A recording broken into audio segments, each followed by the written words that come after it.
திருப்பூர் மாவட்டம் அவிநாசி தொகுதியில் போட்டியிடும் மத்திய இணையமைச்சர் எல் முருகனை ஆதரித்து அஇஅதிமுக முன்னாள் அமைச்சர் வேலுமணி தீவிர பிரச்சாரம் மேற்கொண்டார்.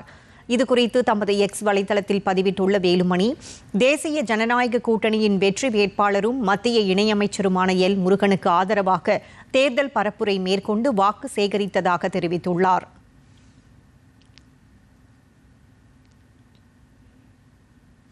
முன்னதாக திருப்பூர் அவிநாசி பகுதியில் பிரச்சாரம் மேற்கொண்டு வரும் மத்திய இணையமைச்சர் எல் முருகன் பொதுமக்களுடன் உணவருந்தி அவர்களின் கோரிக்கைகளை கேட்டறிந்தார். திருப்பூர் மாவட்டம் அவிநாசி சட்டமன்ற தொகுதியில் உள்ள வாக்காளர்களை சந்தித்து தேர்தல் பிரச்சாரம் மேற்கொண்டு வரும் எல் முருகன் பழங்கரை பஞ்சாயத்திற்குட்பட்ட ஆயக்கவுண்டம்பாளையம் ஏடி நகர் பகுதியில் வசிக்கும் மக்களை சந்தித்து வாக்கு சேகரிப்பில் ஈடுபட்டார்.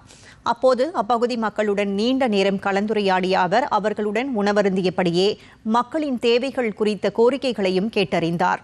மேலும் தமிழகத்தை ஆட்சி செய்து வரும் திமுக மக்களின் உழைப்பை சுரண்டுவதாகவும் மக்கள் விரோத ஆட்சியை நடத்துவதாகவும் பொதுமக்களிடம் விமர்சித்த அவர், தேசிய ஜனநாயக கூட்டணியின் ஆட்சி அமைந்தால் தமிழகத்திற்கும் அவிநாசி சட்டமன்ற தொகுதிக்கும் ஏற்படவிருக்கும் நன்மைகள் குறித்தும் விளக்கமளித்தார்.